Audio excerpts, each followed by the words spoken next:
Aba, ang kakambal kong lalaki pala. Ate, bakit ikaw ang sumundo ngayon? Ang dami mo yatang oras. Ginulo ni Lin Kingsui ang buhok ko, isang bihirang ngiti ang lumitaw sa kanyang mukha. Tinitingnan ko lang kung maayos ka. Umikot ako sa harap niya. Hindi ba't ang ayos ko naman? Walang nabawas na laman, kaya huwag na kayong mag-alala. Umiling si Lin Kingsui, talagang wala siyang magawa sa akin. Sino yan? Pati girlfriend, sinusundo na sa school. Ang kapal ng mukha.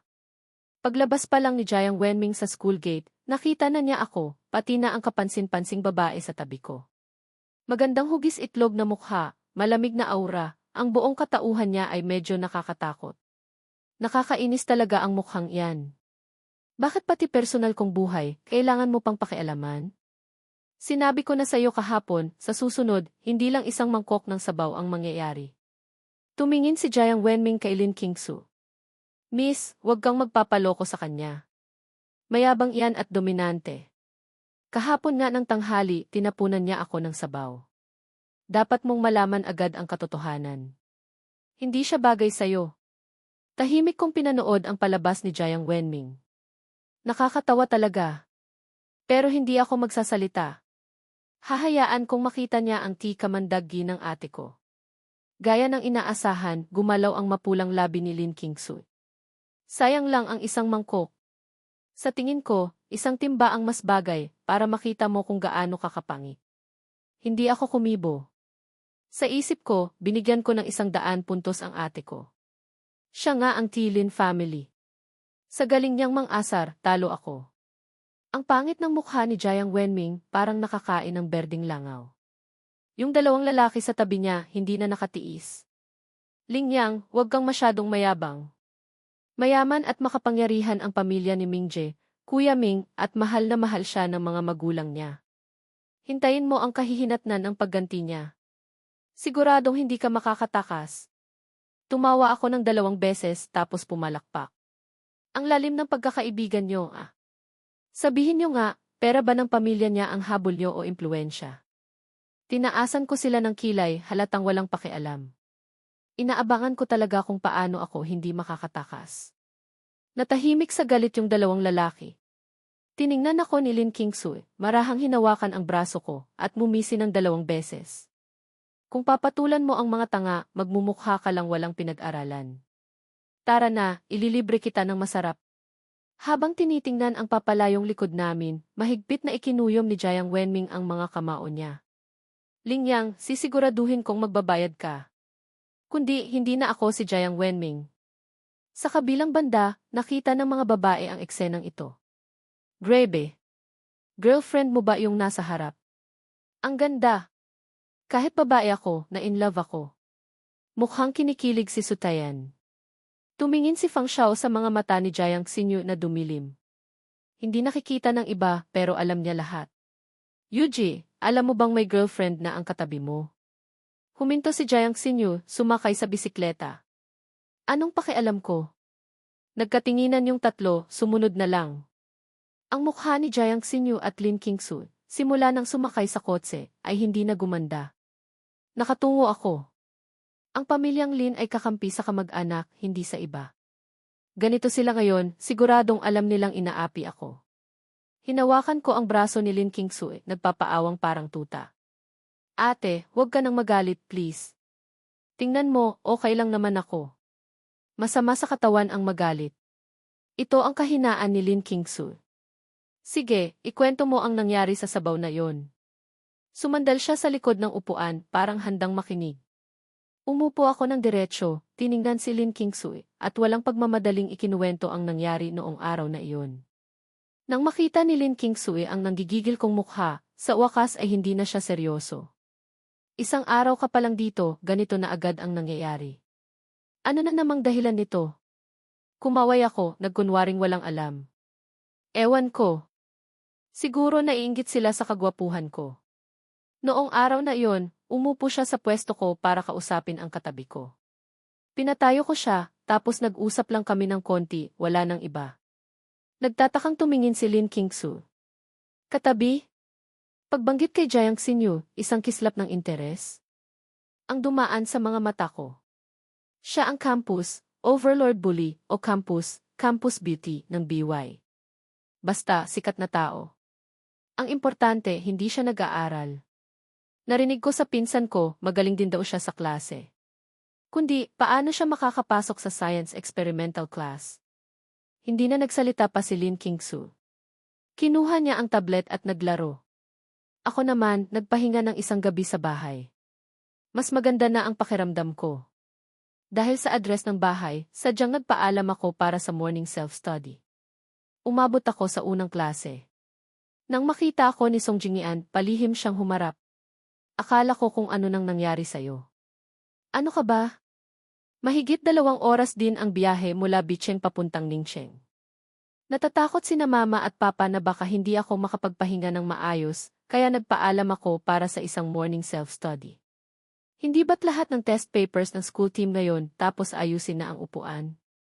Pag-usapan ang upuan, napatingin ako kay Jiang Xinyu.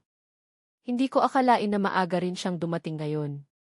Pero ganun pa rin siya, nakatungo sa mesa, mahimbing na natutulog. Pumasok si Teacher Zhang, ang class advisor. Sinuyod niya ng tingin ang mga estudyante, hindi naman masyadong seryoso.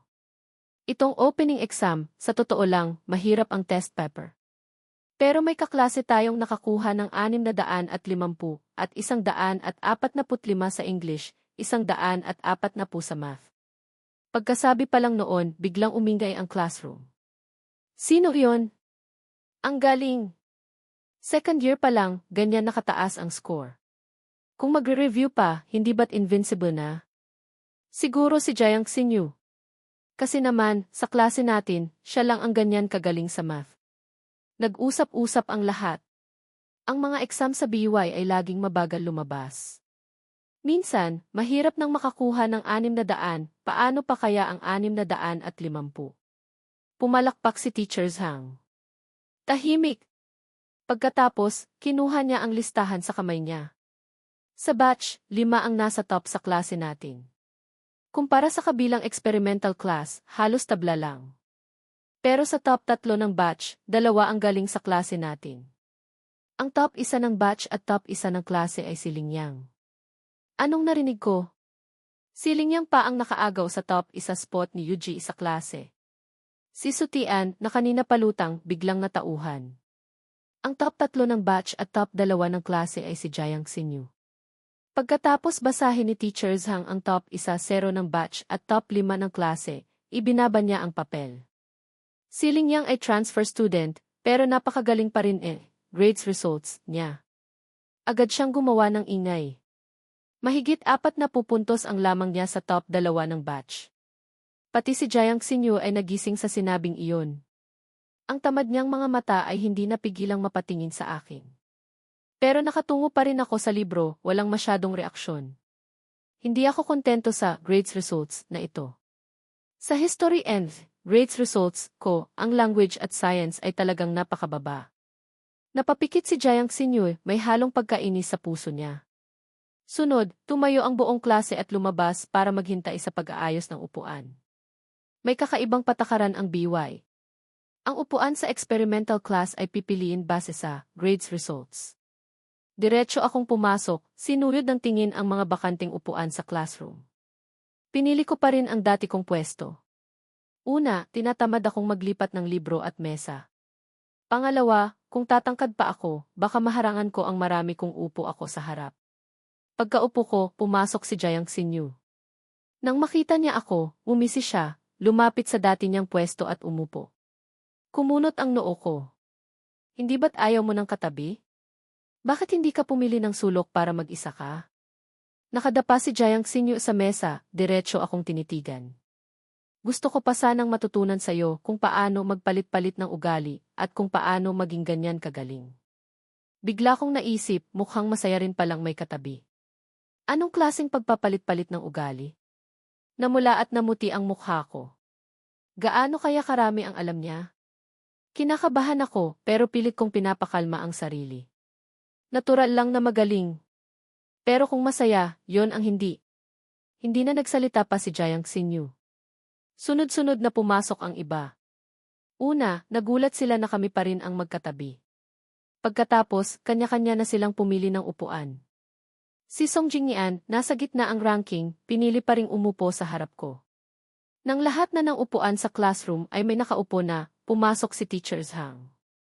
Nasiyahan siyang tumingin sa paligid. Hindi naman kakaiba ang ayos ng upuan. Pagkatapos ng opening exam, ang dating gawin ng school namin ay sports meet. Wala pang isang buwan ang natitira para maghanda ang lahat. Sunod na in-announce ni Teacher Hang ay tungkol sa sports meet. Muling umingay ang classroom. Humarap si Suchayan. Yuji, ngayong sports meet, tatakas na naman tayo, di ba? Wala naman tayong kinalaman dyan. Hindi nagsalita si Jiang Xinyu. Sa kabaligtaran, narinig niya ang usapan namin ni Song Jingyan. Sa tingin ko, depende kung sasali ako o hindi. Wala naman akong masyadong pakialam dyan. Kung kulang sa tao, sasali na lang ako. Napabuntong hininga si Song Jingyan. Basta ako, ang pangit ko sa sports. Pero sa tingin ko, sa sign bearer ng bawat klase sa sports meet, pwede kang mapili. Nagtatakang tumingin ako kay Song Jingyan. Sign bearer. Parang leader ng team. Bawat klase, pipili ng isang estudyante. Pero yung mga napipili, kadalasan yung pinakamaganda o pinakagwapo sa klase. Kasi nga, leader sila, paliwanag ni Song Jingyan. Ang sign bearer ng bawat klase, karamihan ay binoboto ng mga estudyante mismo. Walang interes kong sagot. Walang masyadong saya sa mga ganyang bagay. Sa mga oras na ito, may isang kaklaseng nag-suggest. Teacher, yung leader, sign bearer, ba natin ngayong taon, pipiliin na muna? Sumang-ayon ang ibang kaklase. Nga. Ang leader, sign bearer, ang pinaka-importante. Nang marinig ang key sign bearer, napatuwid ng upo si Duziteng, sakit tiyan. Tumingin siya sa paligid, pero iba ang pinag-uusapan ng lahat. Sa tingin ko, si Lingyang ang bagay. Bukod sa gwapo, magaling pa sa klase. At tingnan niyo si Yuji, katabi pa niya. Siguradong iboboto ko si Lingyang. Narinig ni Duziteng, sakit tiyan, ang usapan nila, dumilim ang tingin niya. Mahigpit niyang hinawakan ang salamin sa hita niya. Pagkatapos ng maingay na diskusyon, nakaisip sila ng paraan. Yung mga gustong sumali, aakyat sa stage para magpakitang gilas.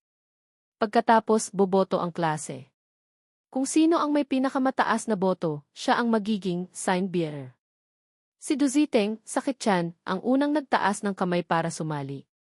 Umakyat siya sa stage at sumayaw ng sikat na boy group dance. Pagkatapos, pumalakpak ang mga nasa baba. Tuwang-tuwa si Duziteng, sakit tiyan, siguradong-sigurado na siya sa posisyon ng leader, sign bearer. May iba pa bang gustong sumali? Nagkatinginan ang mga kaklase sa baba. Kasi naman, mahirap kalabanin si Duziteng, sakit tiyan, at wala rin silang maipagmamalaking talento. May kaunting bulungan lang sa klase, pero walang umaakyat sa stage. Lingyang, hindi ka ba susubok? Tanong ni Song Jingyan, humarap sa akin. Nakatungo ako sa libro. Walang interes. Humarap din si Sutayan sa akin. Subukan mo kaya? Baka ikaw na ang bagong class heartthrob. Walang binatbat si Duziteng, sakit tiyan. Medyo malakas ang boses ni Sutayan, kaya napatingin ang marami. Hindi maganda ang itsura ni Duziteng, sakit tiyan. Pumikit siya ng bahagya, tapos ngumiti. Lingyang, dahil nire-rekomenda ka ng lahat, bakit hindi ka sumubok? Huwag mong bigin ang inaasahan nila. Tinaas ko ang tingin. Isa na namang gustong manggulo. Bakit ba ang inggitero ng mga lalaki sa school na to? Lingyang! Nag-iingay na ang mga babae sa klase. Ang gwapo na, magaling pa sa klase, kung may talento pa, para na kaming nanalo sa loto. Ano, takot ka ba o wala kang alam? Hindi maganda ang itsura ni Duziteng, sakit tiyan, nang marinig niyang lalong lumalakas ang ingay sa baba. Tumayo ako kasama si Uncle Shu, probably a nickname. Binigyan na nga ng mukha, ayaw pa. Mamaya, kapag natalo, mas maganda pa ang itsura niyan. Walang pag-aatubiling umakyat ako sa stage. Tapos, pinatugtog ko sa teacher ang parehong dance music ni Duziteng, sakit tiyan, kanina. Nagsimula ang intro ng music, agad akong pumasok sa T-zone. Ang mga galaw ko ay sanay na sanay. Kahit hindi ako nagsasalita, kitang-kita ang kumpiyansa at karisma sa kalmadong kilos ko. Punong-puno ng kabataan. Ang pagsasayaw ko ay ibang-iba sa malamig kong itsura kapag nag-aaral.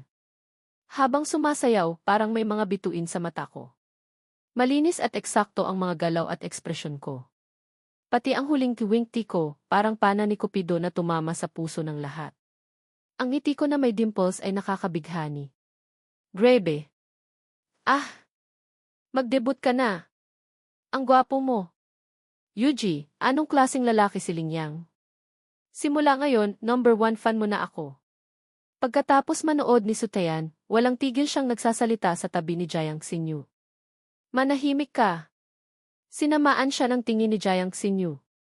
Hinawakan niya ang ilong niya. Ang pangit na talaga ng mukha ni Duziteng, sakit tiyan ngayon. Mas lalong humigpit ang pagkuyom ng mga kamao niya. Hindi niya akalain na mas magaling akong sumayaw sa kanya. Halata na ang resulta ng botohan. Ako ang naging sign bearer ng Science Class A. Sa totoo lang, hindi ako nagulat. Kung hindi lang dahil sa pang-udyok ng buong klase at sa panggugulo ni Duziteng, sakit tiyan, wala talaga akong interes sa pagiging sign bearer na ito. Grabe, Lin classmate, ang galing mo palang magtago ng talento. Kung sasali ka sa boy group competition, sa tingin ko, pwede kang maging center.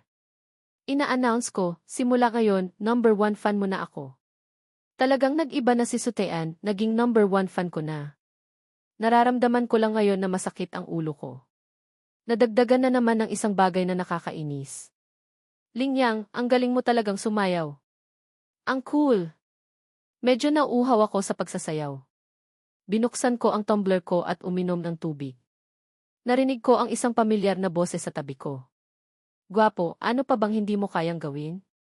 Hoy, hoy! Sinamaan ko ng tingin si Jiang Xinyu na nakangiti sa tabi ko. Tapos, dahan-dahan kong sinabi ang isang salita, Alice. Napasinghap ang lahat, akala nila tapos na ako. Pero sa susunod na segundo, umisi si Jiang Xinyu, mas lalo pang naging masama ang ngiti. Hindi maintindihan ni Sutayan kung anong nangyayari sa dalawang ito. Noong simula ng klase, si Yuji ang nagsabi ng kay Alice. Ngayon, si Lin classmate naman ang nagsabi kay Yuji. Ito ba ang paghihiganti ng isang Ginoo? 10 taon man ang lumipas, hindi pa huli. Ibinabalik lang ang ginawa sa kanya? Lahat, manahimik. Kinuha ni Teacher Zhang ang libro at pinalo ang mesa. Dahil kakabago lang ng klase, pansamantala kong itatalaga ang mga kaklaseng ito bilang class officers. Kung may tanong kayo, pagkatapos kong magsalita, magtaas ng kamay.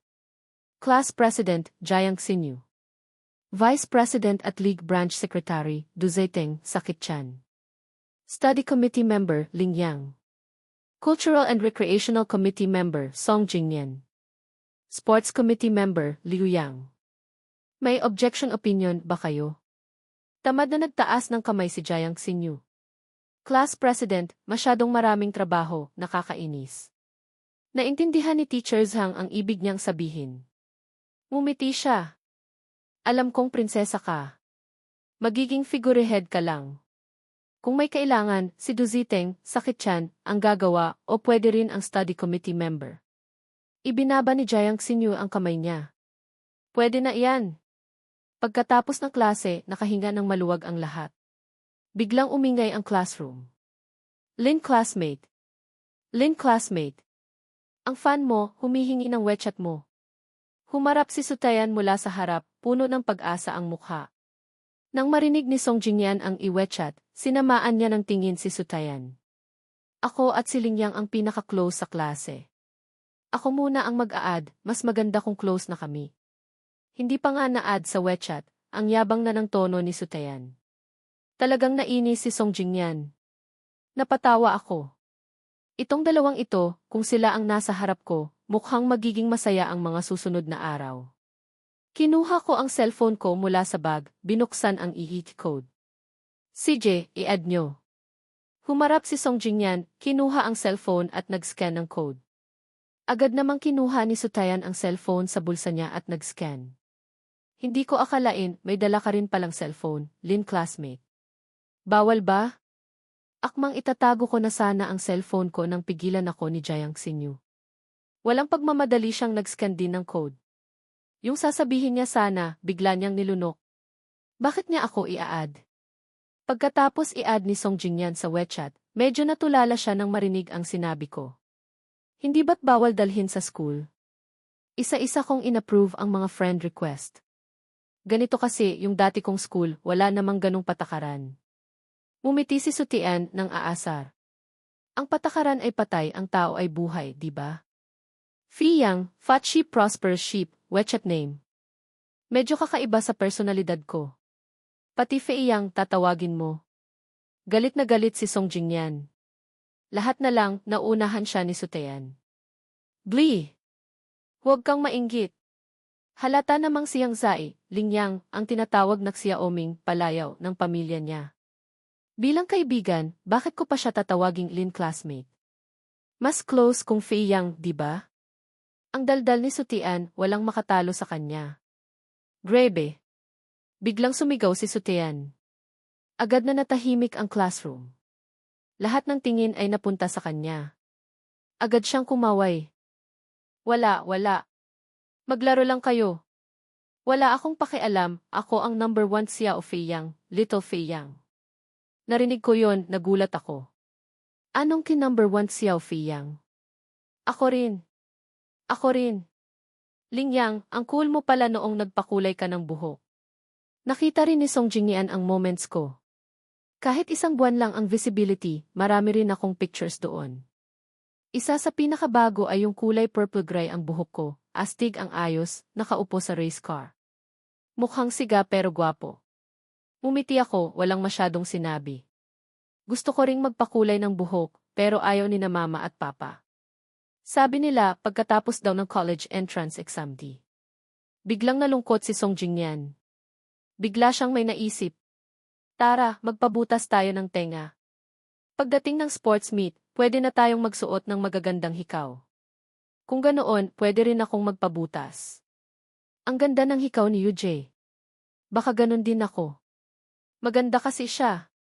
Ikaw, mukha kang Chengui trying hard cool girl. Itong dalawang ito ang ingay nag-aasaran. Napapangiti na lang ako habang umiiling sa dalawang ito. Feiyang, sabay tayo, agad akong inanyayahan ni Song Jingyan. Tinaas ko ang tingin, ipinakita ang buong tenga ko. Mukhang wala na akong mapapagbutasan. Halos isubsob na ng dalawa ang ulo nila sa tenga ko. Tinitigang mabuti. Muntik nang mapasigaw ulit si Sutayan, pero pinatahimik siya ng isang tingin ni Jiang Xinyu. Grabe, ang cool. Kasi ngayon, sa kaliwang tenga ko, may isang hilera ng butas sa earlobe, 2 butas pa sa taas, isa sa cartilage, isa sa tragus. 4 na butas sa kaliwang tenga. Sa kanang tenga, bukod sa katapat ng nasa kaliwa, walang butas sa cartilage at tragus sa taas, pero may butas sa isang buto sa loob ng tenga. Pati si Jiang Xinyu, napatingin ang 2 beses. Gwapo, kakaiba ka nga talaga. Masakit ba? Ang dami, tapos yung iba, sa buto pa. Tinitingnan pa lang ni Song Jingyan, parang nasasaktan na siya. Okay lang. Matagal ko nang pinabutas yan. Wala na akong nararamdaman ngayon. Hinawakan ko ang tenga ko. Maaga akong nagpabutas, kaya kahit hindi ako magsuot sa school, hindi na nagsasara. Sa mga oras na ito, may notification sa cellphone ko. Tiningnan ko. Biglang may group message. BY grade 11 is a class officers. Nakalagay sa group message, Jiang Xinyu invited you to join the group. Tinaas ko ang tingin kay Jiang Xinyu sa tabi ko. Biglang nagtama ang aming mga mata. Bakit mo ako in-add sa group? Class officer ka ba? Mahal kong study committee member, bahagyang tumaas ang sulok ng mata ni Jiang Xinyu. May ngiti sa labi, tinitingnan ako. Salamat. Mabilis kong iniwas ang tingin. Sa totoo lang, hindi naman ako kulang sa magagandang babae sa paligid ko. Sanay na ako simula pagkabata. Pero bakit si Jiang Xinyu ang nakakapagpakaba sa akin? Anong klaseng demon seductress ito? Sakto namang tumunog ang bell. Pumasok ang math teacher na si Chen Zai. Kalmado ang mukha niya. Si Old Chen, Teacher Chen, mukhang hindi galit ngayon, ah. Maganda ba ang score ng klase natin sa math? Halos pareho lang. Walang pagbabago. Nakuha niyo na ang grades results niyo. Yung iba, hindi ko nasasabihin. Ang average ng klase, 79.4. Yung average ng batch, hindi ko nasasabihin. Walang kwenta kung ikukumpara. Tayo, science class, kung hindi natin malalampasan ang average ng batch sa math, wala talagang kwenta. Yung mga humihila pababa, mag-ingat na kayo. Sa klase natin, bukod kay Jiang Xinyu, hindi ko akalain na itong transfer student na si Ling Yang ay ganyan din kagaling. Tumayo ka para makita ka ng teacher. Itinaas ni Chen Zihe ang salamin niya. Tumayo ako na nakaupo sa pangalawa sa huling hilera. Nang makita ng teacher na si Jiang Xinyu ang katabi ko, natulala siya sandali tapos ngumiti. Magkatabi pala kayo ni Jiang Xinyu, magaling na kombinasyon. Interesado ka bang maging math class representative? Grebe. Si Old Chen, nag-aalok. Alam ng mga taga-klase na si Chen Zihe ang pinakamatalas ang dila na math teacher sa buong school.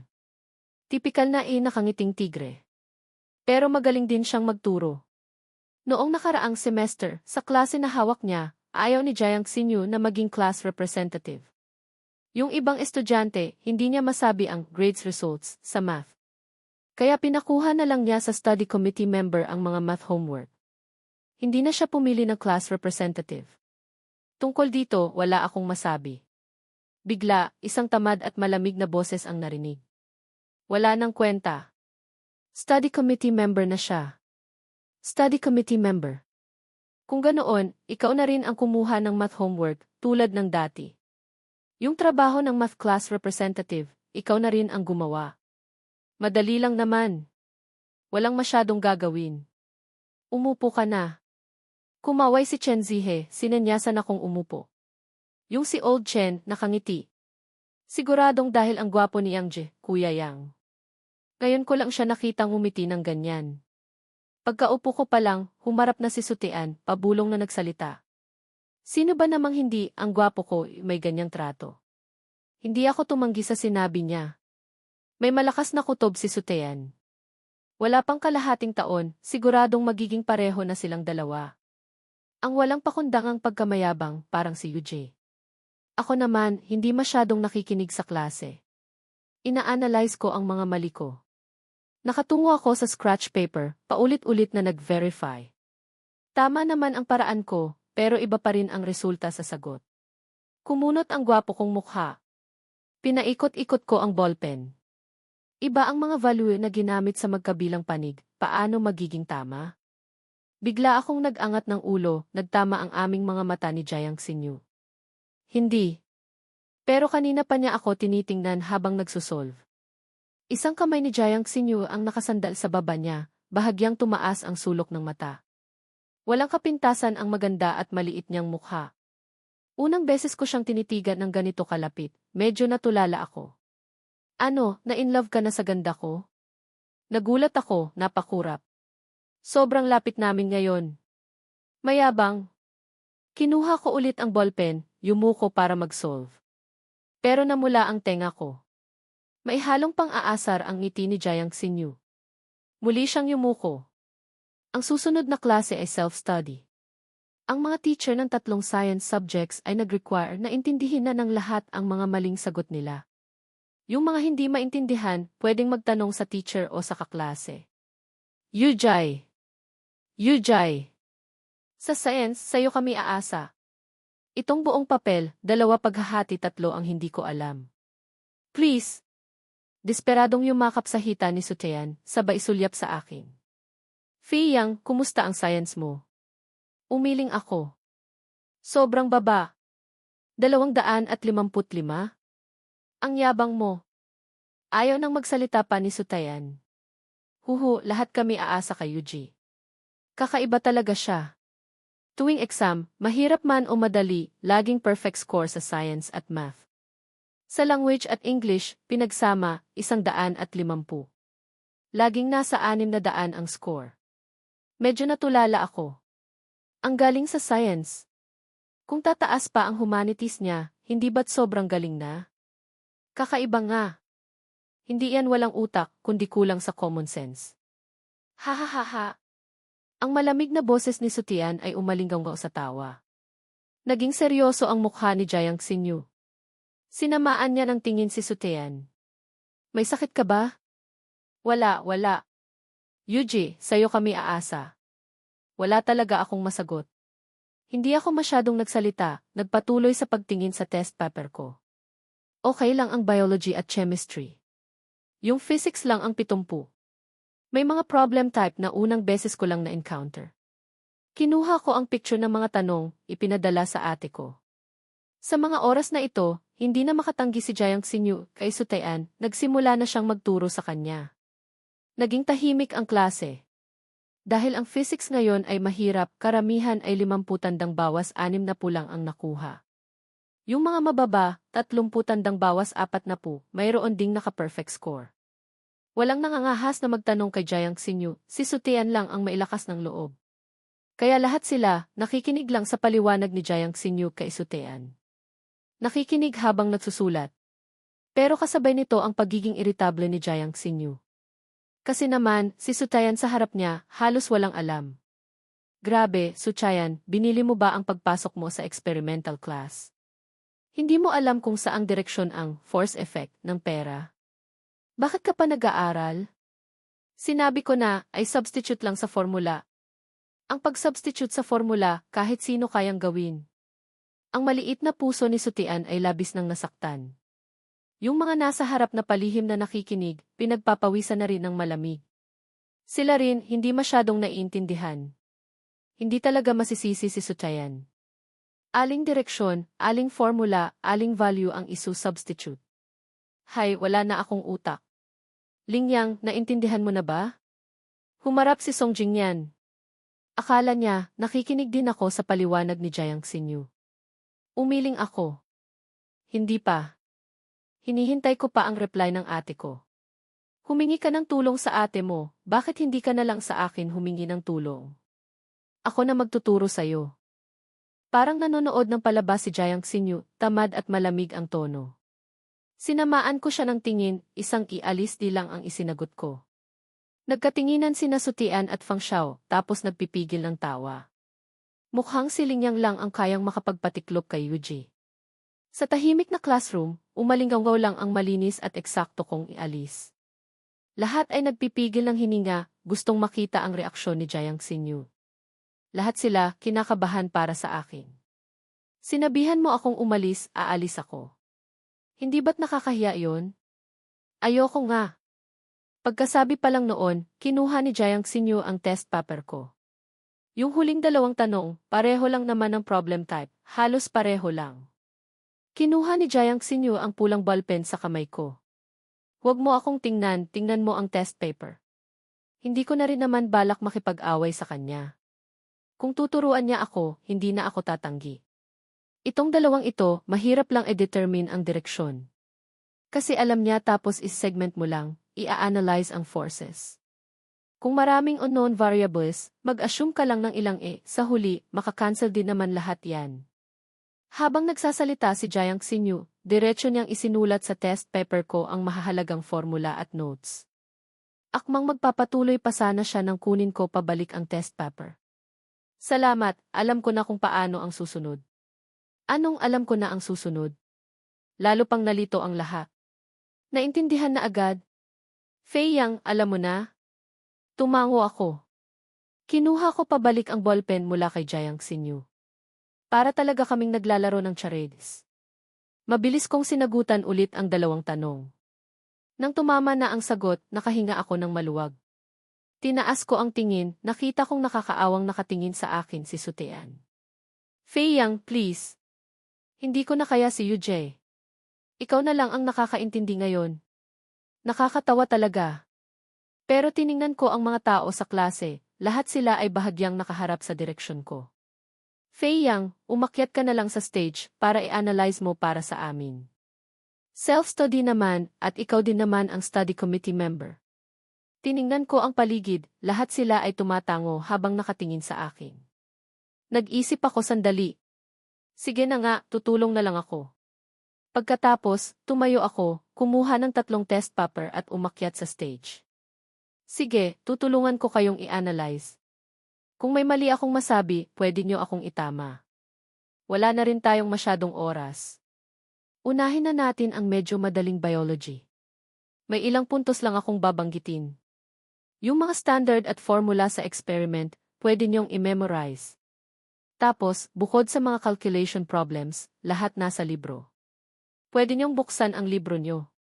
Kung hindi niyo mahanap, ililista ko mamaya pagkatapos ng klase ang mga tanong at ang katapat nito sa libro. Sunod, chemistry. Pagkatapos, ang pinakamahirap, physics. Habang nakikinig si Jiang Xinyu sa malalim na boses mula sa stage, hindi na niya maalis ang tingin. Sakto sa bell ng pagtatapos ng klase, natapos ko ang huling tanong sa physics. Kung may iba pa kayong hindi maintindihan, pwede kayong magtanong sa isa't isa pagkatapos ng klase.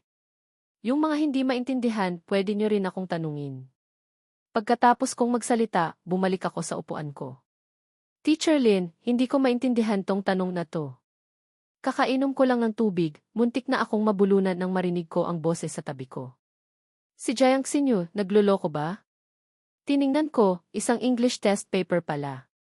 Ano ang masasabi ko? Bahagyang kumagat si Jiang Xinyu sa mapulang labi niya. Ganito na lang, turuan mo ako ng language at English, tuturuan kita ng math at physics. Magtutulungan tayo.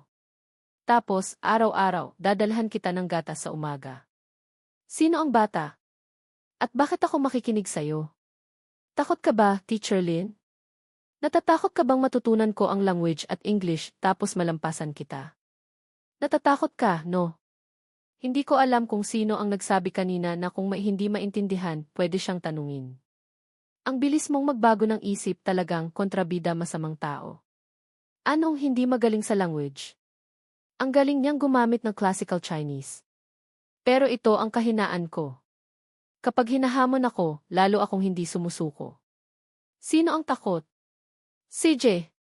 Sunod, nakita ng lahat na tuwing umaga, pagdating ni Jiang Xinyu, may dala siyang isang bote ng purong gatas, tapos lumilitaw ito sa mesa ko. Araw-araw silang nagdidiskusyon tungkol sa mga problema.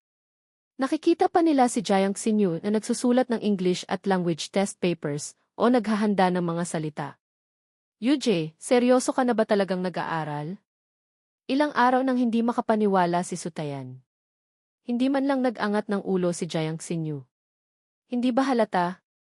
Sa mga oras na ito, may lumabas na balita tungkol sa amin ni Jiang Xinyu sa school forum. Breaking news! Si Jiang Xinyu, araw-araw dinadalhan ng gatas si Lingyang at nagsimula na siyang mag-aral ng seryoso. Araw-araw silang nagdidiskusyon ng mga problema. Sa pagkakaalam ko, si Jiang Xinyu, ilang araw nang hindi nalilate o umaalis ng maaga. Malamang magjowa na sila. Si Jiang Xinyu, nag-aaral ng mabuti para sa pag-ibig. Siguradong peke yan. Ako, taga-class A, totoong inaalagaan ni Yujai si Lingyang. Totoo rin ang gatas. Sa totoo lang, sa tingin ko, bagay sila. Bagay daw. Siksiyayuyan ng class D, araw-araw kasabay ni Lingyang umuwi. Ang lalaking to, sobrang babaero. Dalawa ang nililigawan. Kung ano-ano ang sinasabi, ang papangit ng mga salita. Lingyang, may naghahanap sa'yo sa labas ng classroom. May sumigaw ng pangalan ko mula sa pintuan. Tinaas ko ang tingin, ibinaba ang ballpen. Paglabas ko, nakita ko ang isang pamilyar na mukha. Hindi pa ako nakaka-react, isang sampal na ang dumapo sa akin. Sa gwapo kong mukha, lumitaw ang isang pulang marka ng palad. Ang maingay na hallway ay biglang natahimik. Lahat ay nakatingin sa akin. Mayabang akong tiningnan ni Jiang Wenming, hinihintay na magmakaawa ako. Pero sa susunod na segundo, pak! Pak! Dalawang malinaw na sampal ang umalingaw-ngaw. Lahat ay hindi nakapag-react. Lingyang, ang lakas ng loob mong sampalin ako. Akmang susuntukin na ako ni Jiang Wenming, pero isang payat na boses na ang humarang sa harap ko. Kung sira ang ulo mo, huwag kang magwala dito. Ang itim na ang mukha ni Jiang Xinyu. Agad na nagkunwaring kaawa-awa si Jiang Wenming. Jiang Xinyu, nakita mo naman, sinampal niya ako. Sa likod, paulit-ulit akong napapailing. Ang galing ng palabas na to. Isang segundo lang, nagbago na ng mukha. Hindi mo ba siya sinampal? Kung wala kang utak, magbasa ka ng libro. Hindi mo ba tinitingnan ang sarili mo sa salamin? Kung hindi lang dahil ayokong madumihan ang kamay ko, matagal na kitang sinampal. Ang hallway, bihira lang maging ganito katahimik pagkatapos ng klase. Hindi ko napigilang matawa. Bahagyang pumikit si Jiang Xinyu. Nakakatawa. Nakakatawa ba? Hindi na sayang ang pag-aaral mo ng language nitong mga nakaraang araw. Ang galing mo nang magsalita ngayon. Magaling, magaling. Tumatawa ka pa? Dadalhin kita sa klinik. Hindi pa ako nakaka-react. Hinawakan na ni Jiang Xinyu ang kamay ko at hinila ako palabas ng karamihan. Huwag kang magsalita, bilisan mo. Ang bagal mo. Kapag na-late pa tayo, masisira na ang mukha mo. Masira ang mukha. Hindi pwede. Agad akong nagmadali. Ganoon lang, hinila ako ni Jiang Xinyu hanggang sa klinik. Pwede mo na bang bitawan? Noon lang binitawan ni Jiang Xinyu ang kamay ko. Teacher, tingnan niyo ang mukha niya. May yelo ba? Kailangan ng ice pack, di ba? Tatawag ba tayo ng 120? Narinig ko yon, hindi ko napigilang sumimangot. Tiningnan ng nurse sa klinik. Ay, ang gwapong mukha, may sumampal pa. Kukuha ako ng ice pack para sa'yo. Yang Zai. Yang Zai. Hindi na kailangang isipin, si Xiaoyan lang ang tumatawag sa akin ng ganyan. Pagkaraan ng 1 segundo, lumitaw si Xiaoyan sa pintuan ng klinik. Nang makita niya ang itsura ko, agad siyang pumasok. Pumunta lang ako ng ang laki na agad ng nangyari. Sabi niya, lumapit at sinuri akong mabuti. Nakita niyang bukod sa mukha, wala namang ibang sugat. Grabe. Ang lakas ng kamay ng gagong si Jiang Wenming. Kung alam lang nila, baka diretso na silang pumatay dito. Mapapahamak ako, kailangan mo pang lumipat ng school. Anong lipat ng school? Ang malas mo naman. Hindi naman ako natalo. Sinampal ko pa nga siya ng 2 beses pabalik. Kinuha ni Jiang Xinyu ang ice pack mula sa nurse, marahang idinikit sa mukha ko. Nang makita ko yon, iniabot ko ang kamay ko para hawakan ang ice pack. Ako na. Hindi ako ang may kasalanan, bilang sorry na lang. Medyo galit na tumingin si Xiaoyan kay Jiang Xinyu.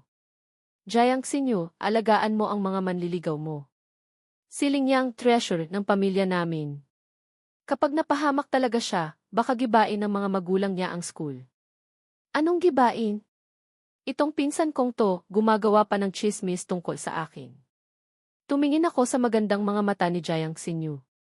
Huwag kang maniwala sa kanya. Naniniwala ako.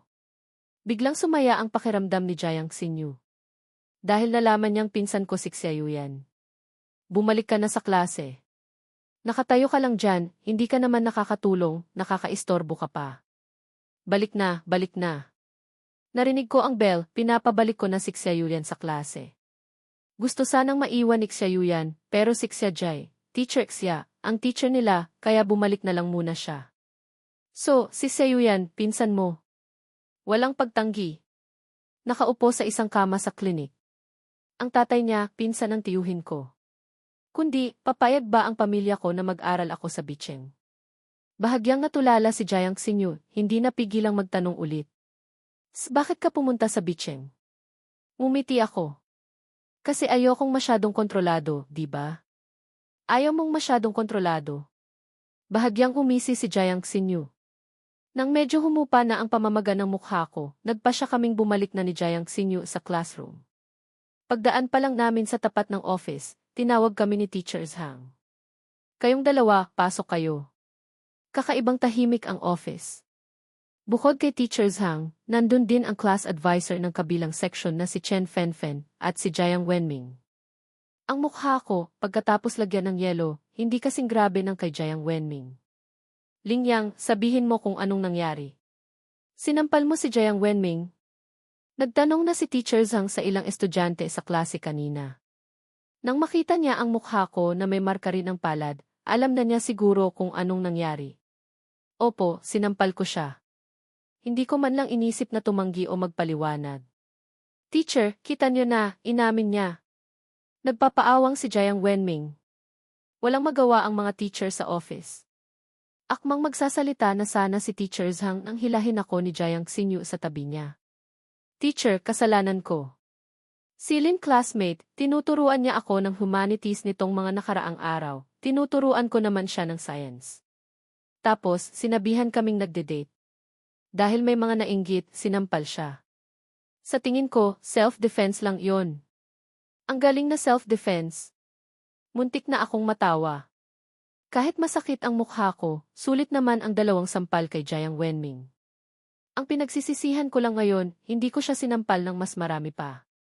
Hindi akalain ni Teacher Zhang na magsisimula ng mag-aral si Jiang Xinyu.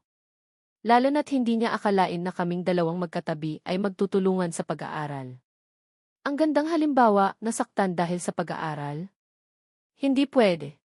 Tumingin siya sa class advisor ng kabilang section. Teacher Chen, tingnan nyo, pareho naman silang may kasalanan.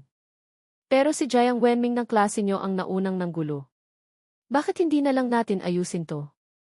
Si Chen Fenfen, nasa gitna pa rin ang pag-iisip kung paano pag-aaralin ng mabuti si Jiang Xinyu ng English, hindi nakapag-react. Nga, bakit hindi na lang ayusin? Kung maulit pa to, tatawagan na ang magulang. Kung malala, didisiplinahin. Teacher! Hindi sang-ayon si Jiang Wenming. Bakit ako pa ang nasampal ng isa, tapos ayusin lang? Itong si Lingyang, nakalamang na nga, nagpapakitang tao pa. Galit na galit siya, namumula ang mukha. Kung wala nang iba, babalik na kami sa classroom. Sige na, sige na. Mag-aral kayong mabuti. Gustong-gusto ni Teacher Zhang na magtulungan kaming dalawa para matuto. Pagbalik namin sa classroom, lahat ng tingin ay napunta sa amin. Umupo si Jiang Xinyu, sinuyod ng tingin ang paligid. Lahat ay tahimik na yumuko. Ako naman, nakita kong may dalawang mainit na itlog sa mesa ko. Saan galing to? Fei Yang, okay lang ba ang mukha mo? Agad na humarap si Sutayan. Umiling ako habang may marka pa ng sampal ang kalahati ng mukha ko. Okay lang. Pero teka, ano nga bang relasyon mo kay Xiaoya ng kabilang seksyon? Itong mga itlog na to, siya ang nagbigay kanina. Nahuli na. Nahuli na. Tinatawag niya akong kapatid na lalaki, tinatawag ko siyang kapatid na babae. Ano sa tingin mo ang relasyon namin? Binalatan ko ang isang itlog at idinikit sa mukha ko. Mainit-init, masarap sa pakiramdam. Napatakip ng bibig si Sutayan sa pagkagulat. Pabulong na sinabi, pinsan. Ibinigay ko sa kanya ang natitirang isang itlog. Kumain ka ng marami, pampatalino. Lalo pang nalito si Sutayan. Anong pampatalino? Pinsan ni Fei Yang yon. Bumalik ka na lang sa pagkain ng itlog para tumalino ka. Si Song Jingyan, na nagsusolve sa gilid, hindi na nakatiis. Gulat na gulat ulit si Sutayan. Anong klaseng sikreto to? Sang-ayon na ako ngayon sa sinabi ni Jiang Xinyu. Mukhang binilingan niya ang pagpasok niya sa experimental class. Dahil maaga ang piano class ni Xiaoyan ngayon, maaga rin akong umuwi. Sumakay ako sa kotse, hawak ang maliit na salamin at tinitingnan ang mukha ko. Mabuti na lang at wala sina Tio at Tia sa bahay, kundi siguradong sasabihin nila kina mama at papa ang tungkol sa mukha ko. Kailangan kong maglagay ng gamot pag-uwi, kundi pagkatapos ng 2 araw, kapag nag-video call kami ng pamilya ko, mahahalata agad.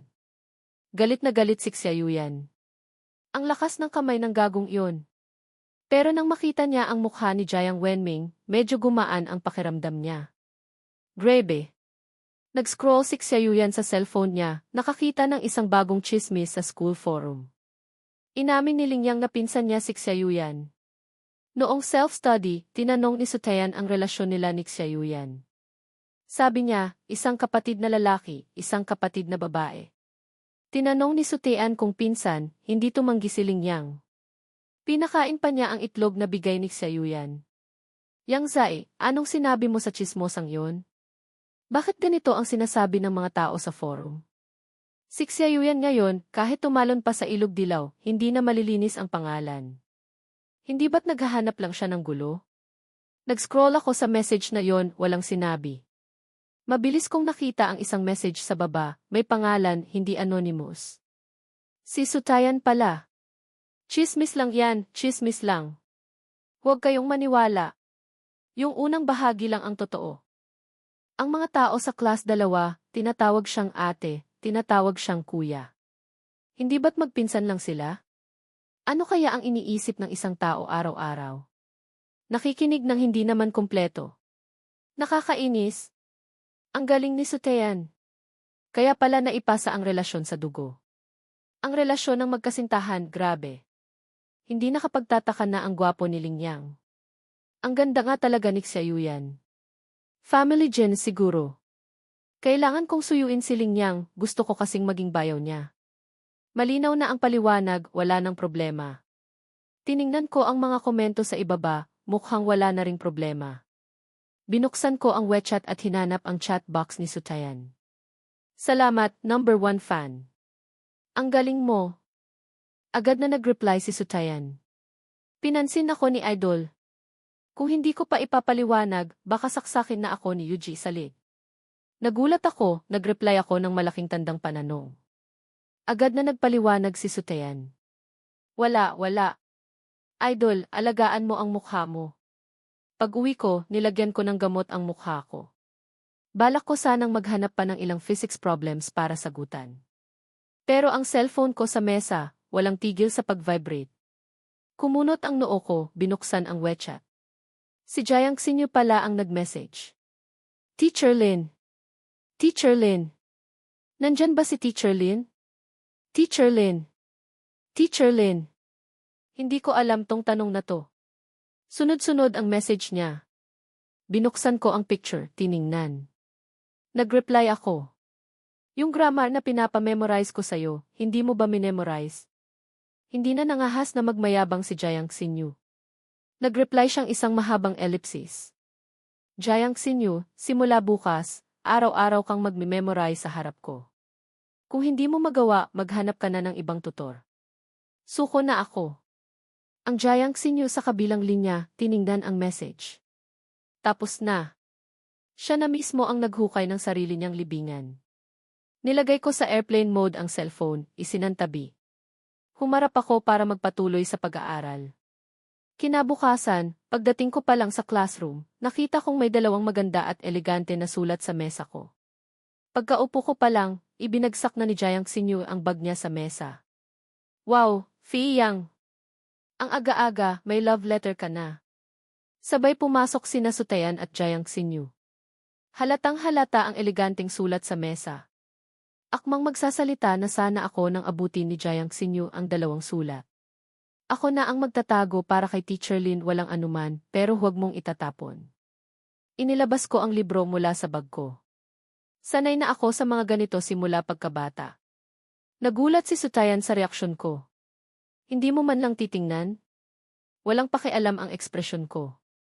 Paulit-ulit na lang na mga salita at paraan. Kabisado ko na. Ang totoo, simula elementarya, may mga kaklase nang nagsusulat sa akin ng love letter. Sa junior high, mas lalo pang dumami, isang sako na yata. Noong una, curious pa ako. Bawat isa, binabasa ko. Pagtagal, napagod na ako at nawalan na ng gana. Nang maglaon, tinatanggihan ko na agad. Pero may mga palihim pa ring nagbibigay. Tapos, isang beses, itinapon ko ang isang batch ng love letter na laman ni Mama. Pinagalitan pa ako. Sabi niya, ang puso at pagod ng iba, hindi dapat itinatapon kundi nirerespeto. Kahit ayaw mong basahin, hindi mo dapat itapon. Simula noon, lahat ng love letter ko, nilalagay ko sa isang malaking karton sa study room. Ngayon, 2 karton na yata. Study committee member. Study committee member. Please, tulungan mo ako. Nagmamadaling lumapit si Liu Yang, may dalang listahan. Yung listahan para sa sports meet, kailangan nang ipasa bago magtanghali ngayon. Pero kulang pa ng 2 tao. Gusto mo bang sumali? Lahat ng pwede niyang tanungin, natanong na niya. Kami na lang ni Jiang Xinyu ang natitira. Tiningnan ko ang form D men's 400 metro at high jump, wala pang nakalagay. Ako na lang sa 2 yan. Magaling naman ako sa sports. Walang problema sa akin ang mga event na to. CJ. Ang saya ni study committee member. Si Liu Yang naman, matagal na nag-aalangan tapos tumingin kay Jiang Xinyu. Tiningnan ko si Liu Yang na parang may sasabihin pero hindi masabi, parang takot na takot. Napangiti ako. Bakit parang salot ang katabi ko, lahat takot na takot sa kanya? Jiang Xinyu, sasali ka ba? Si Jiang Xinyu, tinitingnan pa rin yung 2 love letter. Tinaas niya ang tingin, nagtama ang aming mga mata. Kung sasali si Teacher Lin, sasali ako. Dito, naiinis na ako at wala nang magawa. Hindi ito salot, kundi asungot. Sports committee member, ikaw na ang bahalang maglagay sa kanya ng 2 event.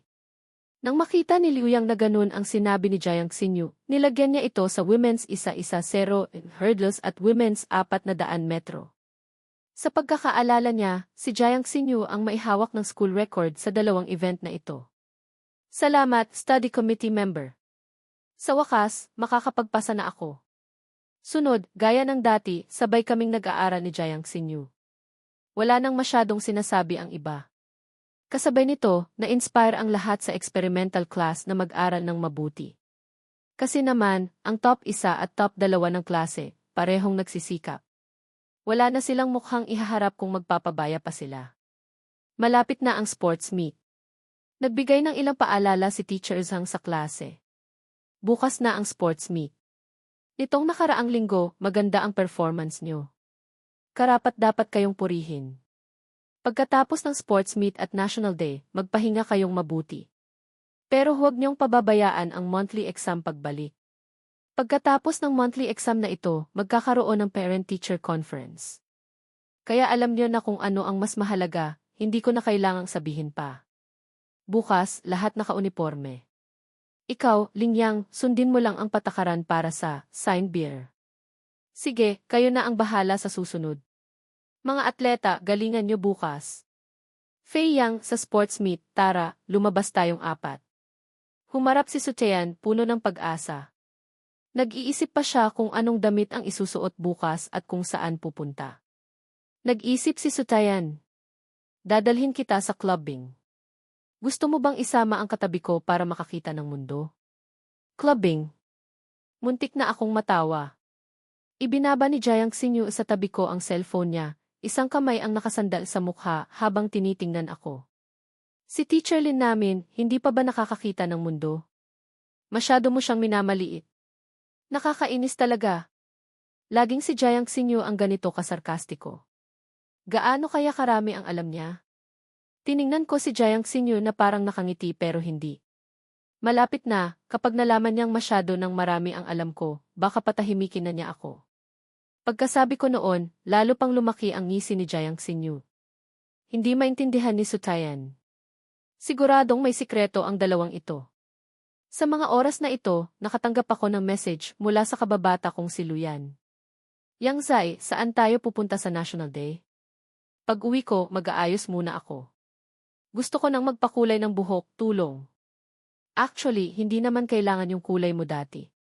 Kahit medyo okay lang, siguro hindi naman pipigilan ni tita. Pag-uwi ko, palihim kong gagawin. Narinig ko, maganda daw ang BG Island sa Bicheng. Titingnan ko, gagawa ako ng itinerary tapos ayusin natin. Tinaas ko ang tingin, tinanong si Jiang Xinyu. Maganda ba ang BG Island? Wala ring masyadong maalala si Jiang Xinyu. Kahit na nakapunta na siya doon noong bata pa siya. Siguro maganda. Gusto mong pumunta?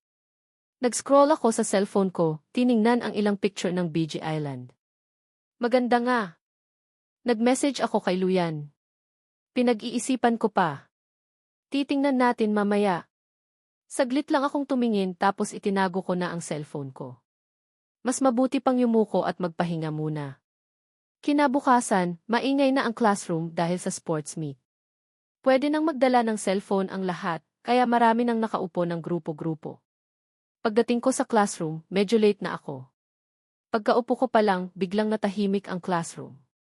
Nagtataka ako, may dumi ba sa mukha ko? Bakit ganito sila makatingin sa akin? Lingyang, ang gwapo mo ngayon. Ang Feiyang namin, kailan ba hindi gwapo? Pagkakita sa akin ni Sutian, bumati siya. Nakasuot ako ng puting polo shirt ngayon, may bangs na parang walang ayos, at yung mukha kong nakakabighani. Punong-puno ng bad boy charm, hindi maalis ang tingin. Kahit nakatungo si Jiang Xinyu at naglalaro, ilang beses na siyang sumulyap sa akin pagkaupo ko. Mabilis niyang tinapos ang laro, itinaas ang tingin sa akin. Ang mahahabang sulok ng mata niya ay bahagyang tumaas. Ang gwapo ni Teacher Lin ngayon, ah. Kaka-reply ko lang sa message ng kapatid ko, nakita ko si Jayang Sinyu sa harap ko. Nakataas ang buhok niya ngayon, naka-high ponytail. Manipis lang ang makeup sa mukha, ang kulay ng labi niya ay parang bata. At yung mukha niyang kasing ganda ng manika. Sobrang ganda. Transmigrated, demon seductress, walang duda. Napakurap ako, napatawa. Salamat sa papuri, Jayang classmate. Huwag kang ma-inlove sa entrance ceremony. Nang pumasok ang grade 11 class 1, talagang nagdulot ito ng malaking ingay. Si Jayang Sinyu. Nasa section na to. Maraming taga-ibang grade, pati mga taga-junior high, ang nakakakilala sa kanya. Sino yung sign bearer ng junior high? Bakit parang hindi ko pa nakikita? Siguro yung transfer student, anong pangalan? Ling. Basta, sikat daw siya sa batch nila. Nga. Narinig ko, katabi pa raw siya ni Jayang Sinyu. Ang gwapo. Grabe. Kahit lalaki ako, na-in-love ako. Pagkatapos ng entrance ceremony, marami nang nagtatanong tungkol sa akin sa school. Kung may girlfriend na ba ako, kung ano ang wechat ko, at kung ano-ano pa. Si Sutian, pinalilibutan na ng mga kakilala niya. Pati si Xiaoyan. Sutayan, narinig ko, may wechat ka raw ni Lin classmate. Pwede mo bang i-share sa akin? Idol ko na siya ngayon. Pagkatapos pa lang, hinila na ni Tao Lele si Sutayan. Agad na tumanggi si Sutian. Huwag mong agawin ang idol ko. Ang wechat niya, hindi pwedeng basta-basta ibigay. Pwede kong ipakita sa'yo sandali. Sabi ni Sutayan, kinuha ang cellphone niya, binuksan ang moments ko. Yung picture ko dati na may kulay ang buhok, ipinakita niya kay Tao Lele. Tingnan mo, hindi ba't idol? Tinitigan ni Tao Lele ng 2 segundo. Gusto pa sanang tingnan ang picture, pero biglang kinuha ni Jayang Sinyu ang cellphone. Yujay, cellphone ko. Natulala si Sutayan. Pinatay ni Jayang Sinyu ang cellphone, ibinalik kay Sutayan. Tara na, magbihis na tayo. Wala akong laban sa umaga. Sobrang init sa field. Nagpaiwan ako sa classroom, naglalaro ng cellphone. Lingyang, ito ba ang Weibo mo? Ipinakita sa akin ni Song Jingyan ang cellphone niya. Tiningnan ko, maraming nagtag sa Hiyizik Xiao Feiyang isang maliit na Feiyang. Ano to? Paano nalaman ang Weibo ko? Wala namang picture ko sa Weibo. Yung picture at video mo kaninang umaga habang, sign bearer, may nagpost sa Wing, isang platform, at Weibo. Tapos, nirepost pa ng school kaya nalaman na. Ang BY ay sikat na high school sa Bicheng. Kaya maraming followers ang official Weibo account ng school. At dahil maraming mayayaman at magagaling na estudyante doon, mataas na ang popularity hype nila. Nagpatuloy ako sa pag-scroll. Nakita ko yung blogger na nakadiscover ng Weibo ko. Nakakatakot. Ibinigay ko pabalik ang cellphone kay Song Jingyan. Ako yan. Wow! Ang dami mo palang followers. Mahigit 500,000. Agad akong nag-follow. Biglang ibang. Sinipa pa bukas ang pinto sa likod. Pumasok si Jayang Sinyu na parang tamad at walang gana. Pero medyo naiinis ang itsura niya. Fei Yang. Fei Yang. Ang daming taong pumapalibot sa akin. Hindi ko na kaya. Pawis na pawis si Sutayan, pagkaupo pa lang, diretsyo nang uminom ng tubig. Si Jayang Sinyu, hindi nila kayang tanungin ang mga babae. Si Xiaoyan, pinalilibutan din ng maraming tao. Nakahinga ng maluwag si Sutayan. Teka, yung trending topic, sa Weibo, may isang blogger na nagsabi, yung Weibo na yon, sa'yo ba? Tumango ako, hindi tumanggi. Na-follow ko na. Agad na nag-login si Sutayan sa Weibo at nag-follow. Sabay silang tumingin ni Song Jingyan sa dati kong Weibo. Sinulyapan ko ang katabi ko, kumunot ang noo, halatang nainis. Jayang Sinyu, kinakabahan ka ba? Bahagyang kumislap ang mga mata ni Jayang Sinyu. Medyo lumuwag ang nakakunot niyang mukha. Ako, kakabahan?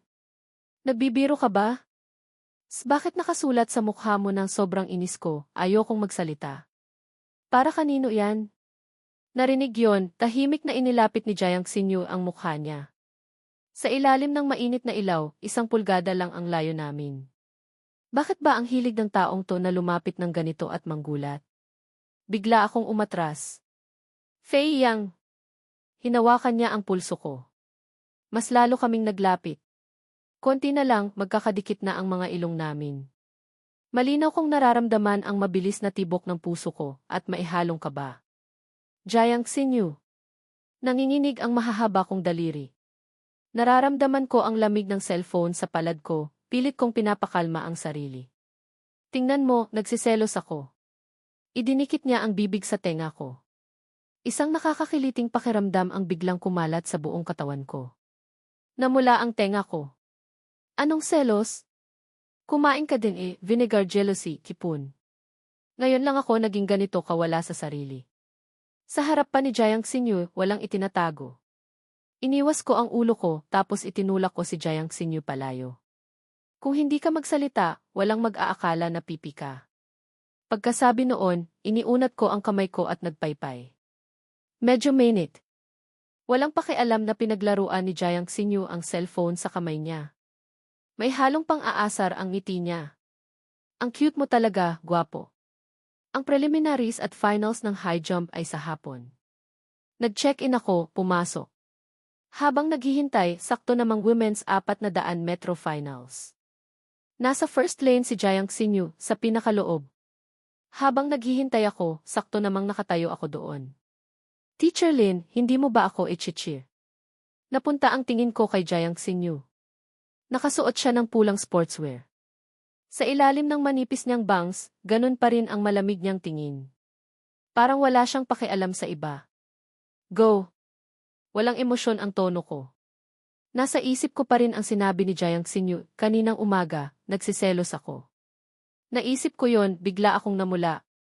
Aray! Teacher Lin, hindi pa ba nawawala ang init? Bakit namumula ka na naman? Manahimik ka. Malapit nang magsimula ang laban, nagbibiro ka pa. Lalo pang lumaki ang ngiti ni Jiang Xinyu. Mas lalo pang lumakas ang sigawan sa paligid. Ang ganda ni Jiang Xinyu. Bakit ang ganda ng ngiti niya? Kung araw-araw ko siyang kasama sa klase, baka ma-inlove na ako ng tuluyan. Sa mga oras na ito, umubo ako ng bahagya. Good luck sa laban mo. Magsisimula na rin ako. Good luck, Teacher Lin. Nagsimula na ring mag-warm up si Jiang Xinyu. Nang pumutok ang baril, lahat sila ay tumakbo. Pagpasok ni Jiang Xinyu sa curve, nalampasan niya ang lahat. Malayo na ang lamang niya. Sa 400 metro, buong bilis siyang tumakbo, walang balak na bumagal. Jiang Xinyu, go! Jiang Xinyu, go! Hindi lang mga taga-grade 11 class 1 ang sumisigaw, pati mga taga-ibang batch at section. Mabilis na si Jiang Xinyu ang unang tumawid sa finish line. Marami siyang pawis sa noo, pero hindi nito naapektuhan ang kagandahan niya. Mas lalo pang lumakas ang sigawan sa paligid. Kinuha ni Jiang Xinyu ang tubig mula kay Sutian, halos kalahati agad ang ininom. Ang mga taong pumalibot sa kanya, pinalibutan na siya. Medyo masikip ang hangin. Kumunot ang noo ni Jiang Xinyu. Akmang magagalit na sana siya nang makita niya sa malayo na nagsimula na ang high jump competition. Sutian, tingnan mo. Itinulak niya ang mga tao palayo, kasama si Sutayan, diretso silang pumunta sa high jump area. Pangatlo ako sa grupo namin na tatalon. Tumayo ako sa starting point, nag-run up. Yung mga nauna, medyo mababa, madali lang talunin. Pagdating ni Jiang Xinyu, sakto namang tumalon ako sa taas na 1.25 metro. Lumapit si Jiang Xinyu sa akin. Teacher Lin, not bad. Nakatayo ako, pinagpag ang mga binti ko. Tapos ka na? Kahit na nakita ko ang laban ni Jiang Xinyu kanina at alam kong nanalo siya, bigla ko pa ring naitanong. Tinitigan ako ni Jiang Xinyu. Nakasuot ng sportswear, mukhang fresh at malinis. Mamaya, kukunin ko na ang medalya, broke the record, kititise. Hindi naman ako bingi para hindi marinig ang ibig sabihin ng sinabi niya. Old Versailles, humble bragging. Good luck next year. Good luck din, Teacher Lin. Sana manalo ka. Si Sutayan sa tabi, hindi maintindihan ang dalawa. Itong dalawang ito ngayon, hindi ko alam kung ilang beses na silang nagsabihan ng good luck. Baka umapaw na ang good luck. Tinawag ng referee ang pangalan ko. Humakbang ako pasulong.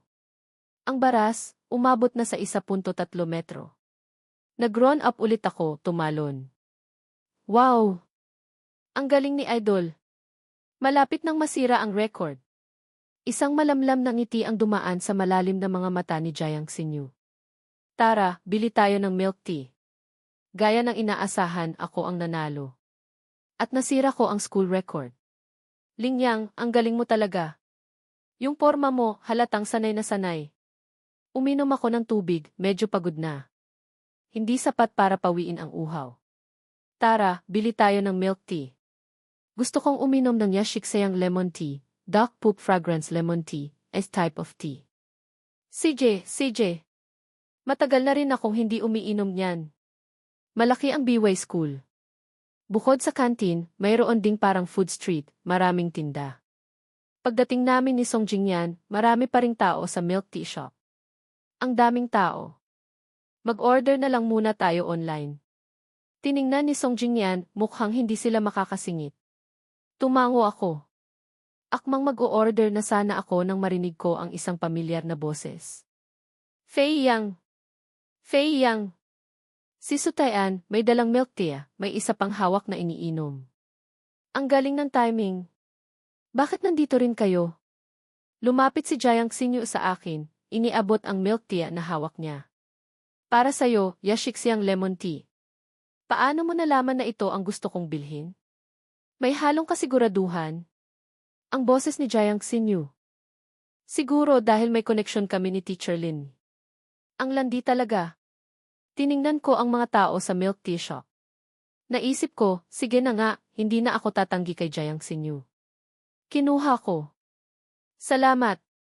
Kinuha ko ang cellphone ko, ipinadala sa kanya ang bayad sa milk tea. Tiningnan ako ni Jiang Xinyu.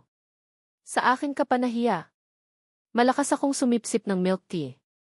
Walang utang na loob kung walang ginawa. Malaki ang nagawa ni Teacher Lin, naka-break ng record. Tinuruan pa akong mag-aral ng mabuti. Tieke. Yung itim, kaya niyang gawing puti. Suko na ako sa pakikipagtalo. Uminom ako. Malamig at masarap, parang sumabog sa dila ko. Sobrang sarap. Sige na nga. Sa susunod, ako naman ang manlilibre sa'yo. Dahil may nakilala si Jiang Xinyu, nakipag-usap muna siya kay Sutayan.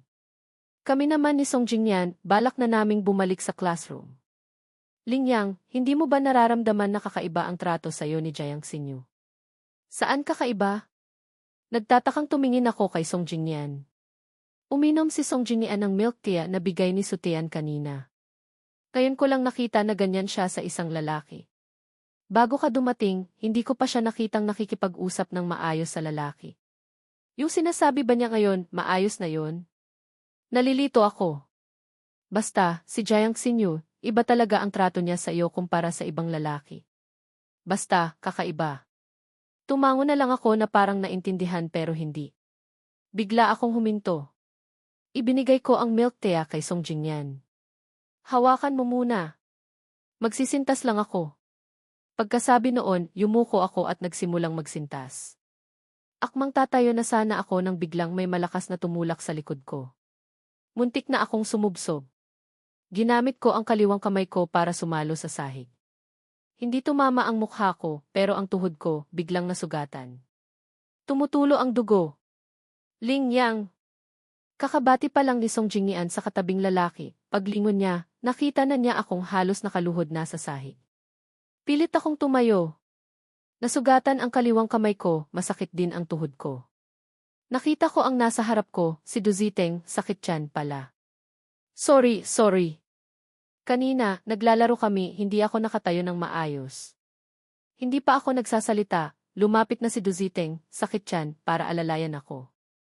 Biglang natahimik ang paligid. Yung mga dumadaan, bumagal ang lakad. Yung iba, nanood na lang. Inalis ko ang kamay ko. Bahagyang kumislap ang mga mata ko.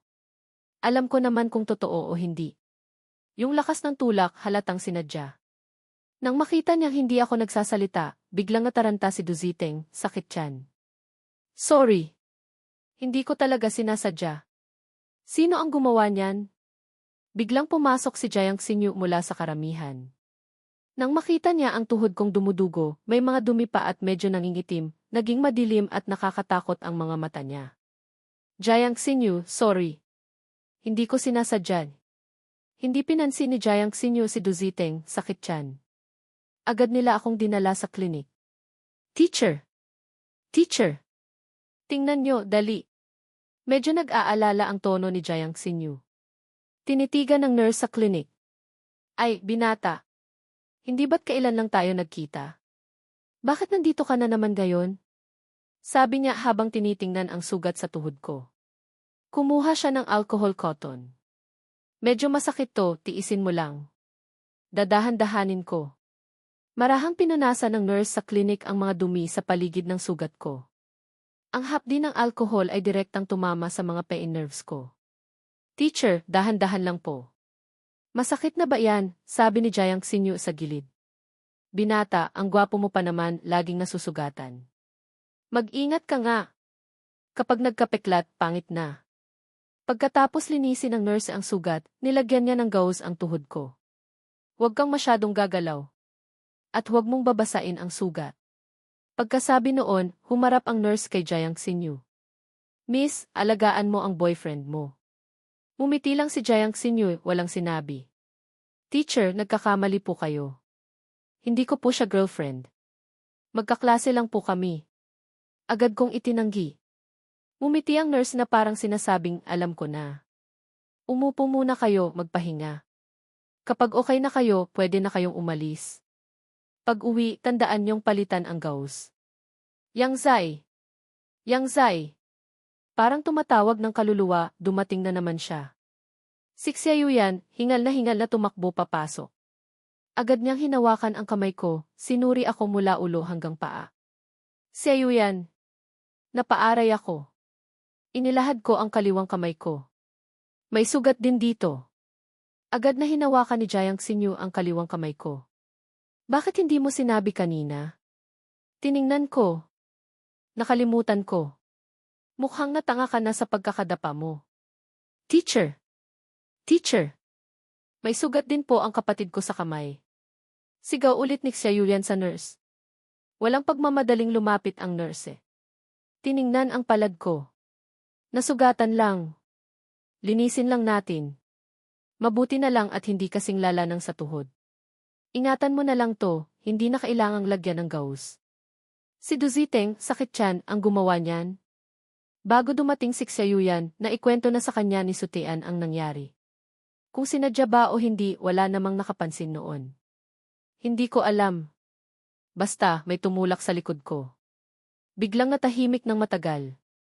May natanggap na message si Jiang Xinyu sa cellphone niya. Tiningnan niya, walang emosyon ang madilim niyang mga mata. Xiaoyan, alagaan mo siya. May pupuntahan lang ako. Pagkaalis ni Jiang Xinyu, matagal akong tinitigan ni Xiaoyan. Anong tinitingin-tingin mo? Sinamaan ko ng tingin si Xiaoyan. Tumawa si Xiaoyan. Mahal kong kapatid, hindi kaya type ka ni Jiang Xinyu. Type mo mukha mo. Kung titigilan lang niya ako, magpapasalamat na ako. Type pa ako. Manahimik ka nga. Yung mga manliligaw niyang pasaway, nakita ko na. Tigilan na niya ako. Isang Jiang Wenming, isang Du Ziteng, sakit tiyan. Ewan ko kung ilan pa ang ganong tao. Pagkaalis ni Jiang Xinyu, pumunta siya sa isang lugar sa school garden. Nandoon na sina Fang Xiao at Sutean. Yujay, dinala na namin siya. Hindi nagsalita si Jiang Xinyu. Walang emosyong sinulyapan ang lalaki sa harap niya. Ikaw ang gumawa niyan? Hindi ko po talaga sinasadya. Naglalaro lang po kami, hindi ako nakatayo ng maayos, natumba ako sa kanya. Nang marinig ni Du Ziteng, sakit tiyan, nahahanapin siya ni Jiang Xinyu, kinabahan na siya. Nang makita niyang hindi nagsasalita si Jiang Xinyu, lalo siyang nataranta. Jiang Xinyu, hindi ko po talaga sinasadya. May halong pang-aasar ang mga mata ni Jiang Xinyu. Gusto mong tingnan ang kisses. Tuluyan nang nataranta si Du Ziteng, sakit tiyan. Alam niyang kayang makuha ni Jiang Xinyu ang kikis. Kung nasabi niya iyon, alam niyang baka nakita na niya. Akala niya, hindi makikialam si Jiang Xinyu sa bagay na ito. Basta walang nakakita, itulak lang sa likod, tapos itanggi na lang. Hindi niya akalain. Walang tigil siyang yumuko at humingi ng tawad. Sorry. Pakiusap, huwag mong sabihin sa teacher. Huwag mong sabihin sa iba. Kahit ano, gagawin ko. Grebe. Ang sama mo pala.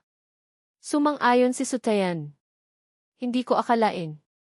Mukhang ahas, ang pangit mo pala. Alam ni Duziteng, sakit tiyan, na tuluyan na niyang nagalit ang mga ito. Alam ko pong nagkamali ako. Sorry. Sorry. Sorry. Malamig na sinabi ni Jiang Xinyu, huwag kang sa akin humingi ng tawad. Kailing niyang kahumingi ng tawad. Bago umalis si Jiang Xinyu, iniwan niya ang huling salita. Kung hindi siya personal na hihingi ng tawad, bahala ka na sa mangyayari sa'yo. Tinitingnan ni Duziteng, sakit tiyan, ang papalayong likod ng tatlo. Napaupo siya sa isang tabi. Hindi niya dapat ginawa iyon para lang makaganti. Hindi niya talaga akalain na tutulungan ako ni Jiang Xinyu. Nang pumunta si Jiang Xinyu sa klinik mamaya, wala na ako. Dumiretso na siya sa classroom. Nakita niyang nakaupo na ako sa pwesto ko, nakikipagtawanan. Medyo gumaan ang pakiramdam niya. Sinasabi ko sa'yo, kapag sinabi mo sa ate ko, pupugutan ka nila ng ulo. Si Xiaoyan, board sa section nila, kumuha na lang ng upuan at umupo sa aisle sa pagitan namin ni Song Jingyan. Sinabi ko na, hindi mo na kailangang pugutan. Nakuha na nila. Lingyang, may ate ka pa pala? Kapatid mo talaga? Ang swerte mo. Ang gwapo mo, siguradong maganda rin ang ate mo. Nakikinig si Song Jingyan sa pag-aasaran ng magpinsan, walang tigil. Hindi ko na inisip pa. Naman, kapatid ko talaga. Maganda ang bago, pangit ba ang luma? Itinuro ni Xiaoyan ang mukha niya, halatang hindi sang-ayon. Ang mukha niyang to, sa school, sa batch nila, may ranking pa rin. Siguradong nasa top 3. Sa harap ng ate ko, sabihin mo iyan. Sa akin, walang kwenta. Kumpara sa kanila, simula pagkabata, lahat ng tao sa paligid ko magaganda. Kaya nasanay na ang mata ko. Kaya mataas din ang standards ko. Nang maisip ni Xiaoyan ang dalawa kong ate, naisip niyang sumuko na lang. Sa panganay, hindi siya makapagsalita. Sa pangalawa, kahit mas bata sa kanya, laging nalalamangan siya. Sige na, sige na. Yung dalawa mong ate, iwan mo na lang sa ibang lalaki. Hindi ko sila kaya. Yang Zai, may dalawa ka pa palang ate. Pagkaupo pa lang ni Sutian, narinig na niya ang sinabi ni Xiaoyan. May dalawa akong ate, parehong maganda at bi. Tumango ako. Isang panganay, isang kakambal kong babae. Kakambal. Sabay na napanganga sina Song Jingyan at Sutian, hindi makapaniwala. Yung kakambal mong babae, bakit hindi nag-aral sa Bicheng? Yung ate niya, sa International Elite School nag-aaral ng maayos. Bakit pa pupunta dito? Yung iba lang ang walang modo, ang layo-layo pa ng pinuntahan para mag-aral. International Elite School. Malaking impormasyon to, hindi pa rin makapaniwala sina Song Jingyan at Sutayan. Ang International Elite School sa Ningxing, sikat sa buong bansa. Maraming gustong makapasok pero hindi kaya. Yung mga tao doon, bukod sa may background ang pamilya, kailangan ding magaling sila mismo. Kung ganoon, iniwan mo yung school doon para pumunta dito. Hindi makapaniwala si Sutayan. Kinusot niya ang mga mata niya. Hindi makapaniwalang ang binatilyong ito sa harap niya ay 16 na years old pa lang. Hindi. Masyado lang mabilis ang pacing doon. Puro magagaling ang mga tao, hindi masaya maglaro. Tiningnan ko ang paulit-ulit na ekspresyon ni Sutian, napatawa ako. Ay yung girlfriend mo. Nandoon din? Ano to? Kung ano-ano na ang sinasabi. Saan galing ang girlfriend? Ako nga, isang liga na, hindi ko alam kung kailan pa ako nagkaroon ng girlfriend. Akmang magsasalita na sana ako nang biglang tumayo si Xiaoyan sa tabi ko, sobrang excited. Yang Zai, nagde-date ka na, hindi mo sinasabi sa amin. Tinatago mo pa. Kailan pa iyan? Sino? Kilala ko ba? Sunod-sunod ang tanong. Tinaasan ko ang boses ko. Tumigil ka. Manahimik ka. Masakit sa tenga. Noon lang umupo si Xiaoyan, handa nang makinig sa paliwanag ko. Kailan mo nakitang may girlfriend ako? Ako nga, hindi ko alam. Nagkamot ng ulo si Sutian. Noong opening exam, yung sumundo sa'yo pagkatapos, hindi ba't girlfriend mo yon? Hawak pa ang kamay mo. Narinig ko yon, napatawa ako. At ko yon. Kapatid ko talaga, kakambal kong babae, siya yon. Idiniin ko pa ang kapatid ko talaga, kakambal, baka hindi naintindihan ni Sutian. Ah, ganun pala. Makahulugang umiti si Sutian. Tapos, tumingin kay Xiaoyan. Talaga, hindi ka kasing ganda ng ate niya. Malayo ang agwat. Sismosa, manahimik ka. Blee! Nagsasabi lang ng totoo, ayaw pang payagan. Nagagalit pa. Pagkasabi noon, tumayo si Sutian at tumakbo palabas. Agad siyang hinabulik si Yuyan. Si Jiang Xinyu na nakaupo sa gilid, matagal nang nagpipigil. Hindi pa rin niya pinapakita ang bahagyang ngiti sa labi niya. Kapatid pala talaga. Ako naman, walang ganang nag-scroll sa Weibo. Nakita ko ang maraming private messages. Kuya, ikaw ba yung sign bearer? Ang gwapo mo. Fei Yang. Fei Yang. Magsalita ka naman. Ang gwapo mo talaga. Kaya agad akong nag-post sa Weibo. Muling pagpapakilala, ako si Ling Yang. Sa baba, may kasama pang picture. Dahil nalaman na rin naman, wala nang dahilan para magtago pa. Kundi magtatanong lang sila ng magtatanong. Kaninang umaga sa field, kinuha ako ng picture ni Song Jingyan na maganda, kaya yun na lang ang ipinost ko. Napin ko ang Weibo post na to, may isang comment, ang gwapo talaga ng asawa ko, na nakakuha ng pansin ko. Isang bagong account, ang Weibo name ay Yang Zai Dibao baby ni Yang Zai. Walang kahit isang Weibo post, ang galing talaga ng mga fans ngayon. Sa mga oras na ito, lumapit sa akin si Duziteng, sakit tiyan, nakakagat ang ibabang labi. Ling Yang, sorry. Alam kong nagkamali ako. Patawarin mo ako, please. Hindi ako nagsalita. Malamlam na tiningnan ko siya. Bakit mo ginawa iyon? Mukhang kaawa-awa si Duziteng, sakit tiyan. Yung mga hindi nakakaalam, iisipin pang inaapi ko siya. Sorry, bigla lang akong nainis. Sorry. Sabi ni Duziteng, sakit tiyan, lalo pang naging kaawa-awa ang gwapo at maputi niyang mukha. Yung ilang tao sa classroom, nang makita si Duziteng, sakit tiyan, na mababang loob na humihingi ng tawad, agad na lumapit para mamagitan. Ling Yang, hindi naman niya sinasadya. Humingi na siya ng tawad. Nga, patawarin mo na siya. Tiake. Moral blackmail. Ang hirap talagang maging tao sa panahon ngayon. Bahagyang kumislap ang mga mata ko. Malamlam pa rin ang tono ko. Wala nang susunod. Narinig ni Teacher Zhang, ang class advisor, ang balitang ito. Nagmamadali siyang pumunta. Nakita niya ang eksenang ito. Nag-aalalang nagtanong, Ling Yang, wala ka ng problema? Dahan-dahang tumayo. Wala na po. Yung laban lang bukas, baka hindi na ako makasali. Tiningnan ni Teacher Zhang ang tuhod kong may benda. Nakakaawa talaga. Huwag ka nang tumayo. Mas mahalaga ang katawan kaysa sa laban. Titingnan natin mamaya kung sino sa klase ang pwedeng pumalit. Teacher, ako na lang po. Ako naman po ang may kasalanan dito. Agad na tumayo si Duziteng, sakit tiyan. Tiningnan ni Teacher Zhang si Duziteng, sakit tiyan. Alam na niya siguro kung anong nangyari. Ang mahalaga, sumali. Pangalawa na lang ang pwesto. Kinabukasan, wala akong laban sa umaga. Dahil nasugatan ako, hindi ako pinilit ng teacher kung anong oras ako darating. Pagdating ko sa school, mahigit 9 na ng umaga. Medyo umaambon sa bitching ngayon. Nagsimula na ang mga laban sa field. Ling Yang. Kakalakad ko pa lang sa hagdanan ng second floor, narinig ko na may tumatawag sa akin sa likod. Lumingon ako. Nakita ko ang isang pamilyar at nakakainis na mukha. Yung dalawang sampal dati, hindi pa yata siya natuto. Long time no see, Ling Yang. Mayabang na lumapit si Jiang Wenming. Bigla kong hinawakan ang cellphone ko. Tapos, gamit ang pamilyar na unlock, pinindot ko ang emergency call button.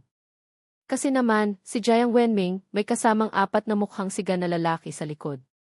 Yung leader nilang may dilaw na buhok, nakatayo sa tabi ni Jiang Wenming, nakangising parang manyak. Ito ba yung sinasabi mong tisoy? Anong gusto mong gawin namin sa kanya? Pumikit ako ng bahagya, may bakas ng panganib sa mga mata ko. Tanungin mo ako. Depende kung kaya nyo. Walang pakialam yung may dilaw na buhok. Ang yabang mo pa, ah. Mamaya, sisigaw ka ng tatay sa amin. Mayabang na sinabi ni Jiang Wenming, sige, hawakan niyo siya, tapos sampalin niyo hanggang sa masiyahan ako. Yung iba, bahala na kayo. Walang problema. Sa amin ka pa. Kami na ang bahala. Sabi nung dalawang lalaki agad na lumapit. Bata, huwag kang masyadong mayabang. Hindi ko sila hinayaang mahawakan ako. Isang magandang ikot, sinipa ko ang isa. Nang makareact ang isa pa, isang suntok na ang tumama sa noo niya. Dahil medyo may sugat ang binti ko, hindi ko pa masyadong nagagamit ang buong lakas ko. Gago. Sugurin nyo. Agad na sumugod yung iba, balak akong bigyan ng leksyon. Pero isang malakas na sipa ang ibinigay ko, direktang tumama sa mukha ng papalapit na lalaki. Sunod, yung lalaki sa likod niya, natumba dahil sa lalaki sa harap. Galit na galit si Jiang Wenming. Walang kwenta. Pagkasabi noon, akmang hahawakan na niya ako.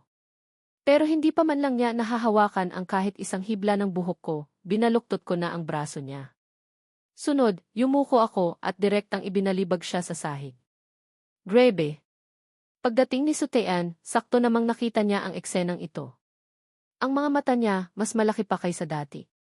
Pumunta lang sila dito para tingnan ang resulta.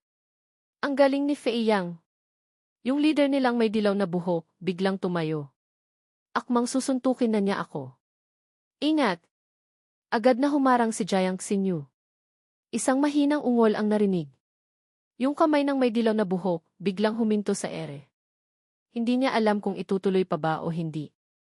You Jai! Sino ang nagsabing saktan mo siya? Ang madilim na mga mata ni Jiang Xinyu ay puno ng galit at dugo. Yung leader nilang may dilaw na buhok, biglang nanghina ang mga tuhod. Hindi po ako. Si Jiang Wenming po. Si Jiang Wenming po ang nagsabi sa aming mga kapatid na tumulong. Yuji, inuutusan lang po kami. Patawarin niyo na po kami.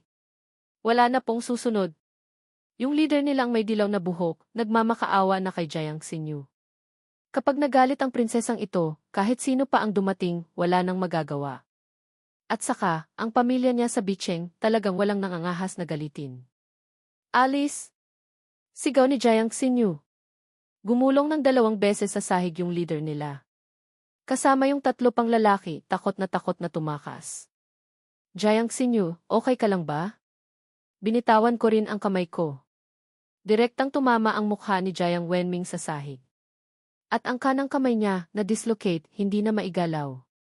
Nang makita ni Jiang Xinyu na medyo okay na ang itsura ko, pero nakakunot pa rin ang noo niya, halatang hindi pa nawawala ang galit. Ikaw lang mag-isa, nakikipag-away ka sa maraming lalaki. Paano kung may dala silang armas? Hindi mo naisip ang mangyayari. Lingyang, hindi ka ba natatakot mamatay? Bigla akong nagulat. Bakit niya ako biglang sinisigawan ng walang dahilan? Bakit ang sungit mo? Huwag kang mag-alala, hindi nila ako kalaban.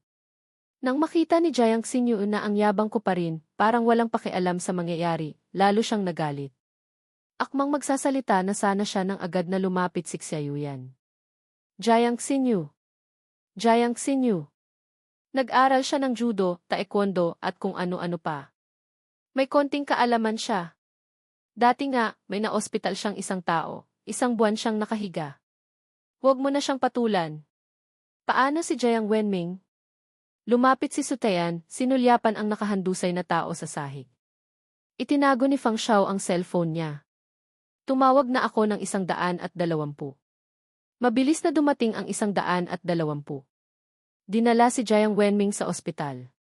Dahil lalong lumalakas ang ulan, pansamantalang itinigil ang sports meet. Lahat sila, bumalik muna sa classroom para mag-self-study. Hintayin na lang ang announcement ng school. Pagdating ko sa classroom, biglang natahimik. Kasi naman, narinig na ng lahat ang tungkol kay Jiang Wenming. Napatingin sila sa akin ng 2 beses. Si Jiang Xinyu, mamaya pa pumasok sa classroom. Kumunot ang noo niya. Akmang kakausapin ko na sana si Jiang Xinyu nang makita ko ang napakasungit niyang mukha. Mukhang hindi pa nawawala ang galit niya. Agad akong nag-message sa kanya. Galit ka pa ba? Huwag ka nang magalit. Hindi ko naman sinasadya. Wala nang susunod. Walang tigil sa pag-vibrate ang cellphone ni Jiang Xinyu sa bulsa niya. Medyo naiinis siyang kinuha ito. Nakita niya ang message. Sinulyapan niya ako. Pagkatapos, ibinaba niya ang cellphone sa mesa. Grebe. Nagkukunwaring hindi nakikita Nag-message ulit ako. Break na tayo. Nang makita ni Jiang Xinyu ang message na natanggap niya, diretso siyang tumingin sa akin. Break? Nang makita ni Jiang Xinyu na hindi ako nagsasalita, isang kamay niya ang nakasandal sa mesa niya. Teacher Lin, sabihin mo nga kung paano ang break na tayo. Hindi pa rin ako nagsasalita. Ayokong pansinin siya. Mumisi si Jiang Xinyu. Tamad at pagod ang itsura niya. Kaya pala ang break na tayo ay hindi pagsasalita. Elementary ka ba? Sa mga oras na ito, sa isip ko, puro na mura. Huwag kang magsalita. Break na tayo. Nagalit ka? Nakanguso ako. Medyo umbok ang gwapo kong mukha. Napaisip ng ilang segundo si Jiang Xinyu. Iniunat niya ang palad niya. Sa ibabaw nito, tahimik na nakalatag ang isang lollipop. Sige, susuyuin kita. Akala ko, nagkamali ako ng dinig. Tahimik akong napamulat ng mata. Bigla kong tiningnan ang mga tao sa paligid. Mabuti na lang at kanya-kanya silang nag-iingay at naglalaro ng cellphone. Suyuin ako. Ano ba talaga ang gusto ni Jiang Xinyu? Tumingin ako sa malalim na mga mata ni Jiang Xinyu. Matagal kaming nagkatinginan. Sobrang tagal, medyo nanunuyo na ang mga mata ko. Kumurap ako ng 2 beses. Nagsimulang mamasa ang mga mata ko. Tahimik na nakipagtitigan sa akin si Jiang Xinyu. Bahagyang gumalaw ang mapulang labi niya. Ano, na-touch ka na, iiyak ka na? Diyos ko, na-touch, iiyak na. Nanunuyo ang mga mata ko. Alam mo ba, sinira mo na ang magandang atmosphere. Kumunot ang noo ko. Akmang magsasalita na sana ako nang biglang tawagin ako ni Teacher Zhang, ang class advisor, mula sa likod na pinto. Lingyang, pumunta ka sa office. Napakagat ako ng labi. Kung swerte, hindi masama. Kung masama, hindi maiiwasan. Kung darating, darating. Akmang tatayo na sana ako nang biglang hawakan ang pulso ko.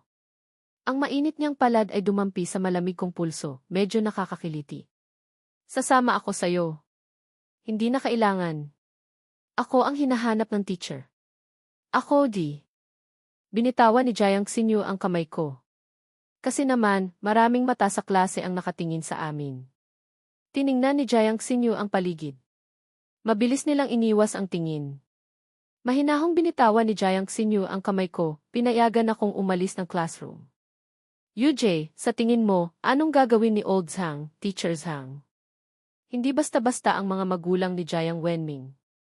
Mukhang nag-aalala sila. Nakakabahala talaga para sa Feiyang natin.